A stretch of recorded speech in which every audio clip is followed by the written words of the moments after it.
Mbukeli uma siphetha nje namuhla sitha sikubonisa ithimba leindaba zesiZulu elihlanganisela lezi ndaba emva kwalokho ke lizobe selikufisela nezilokotho ezinhle zika Christmas.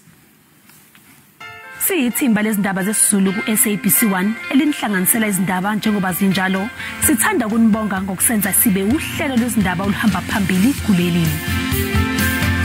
Ekuhlanganiseni kwethu indaba zesiZulu sebenzisana nezifundazwe njalo ekseni siyahlangana ngo8 sidingide ngeindaba ezizolandelwa neindaba ezosakazwa. Sithola imibiko eqhamuka ezintathelini ezinkanyise ezifundazweni ezishagalolunye kuzo lonke kepha kuyenzeka ngezinye izikhathi lemibiko ifike sesemoyeni sekuhambe isikhathi kepha siyazama njengethimba leindaba zesiZulu ukuqiniseka ukuthi lemibiko uyithola ngomdlalo bayo futhi nangesikhathi eyenzeka ngayo.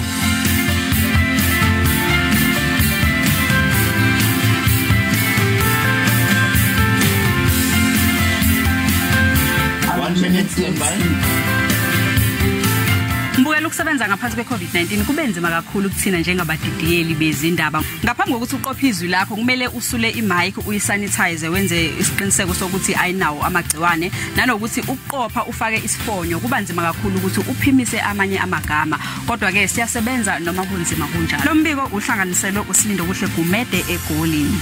Phakathi kweindaba engiyibone zihlabahlosile kulonyaka udaba lokukhothama kwengonyama yesizwe samaZulu nokuyisigameko esenzeka ngoNdasa nonyaka kuthi kusenjalo ezinyangeni ezimbalo ezalandela lapho inkantolo yomthethosisekelo yakhipha isinqumo esithi akaboshwe lo wayengumengameli wezwe uJacob Zuma. Mbukeli nijabule ngokuzinakekela ngaso sonke isikhathi. Sicela singashayeli sidla manje ampontshwana. Abashayelayo bashayele kahle bacophelele.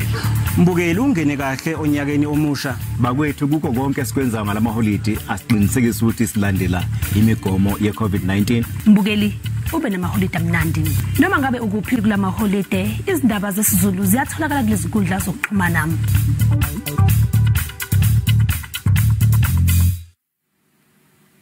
Mbukeli ube no Christmas omuhle usale kahle.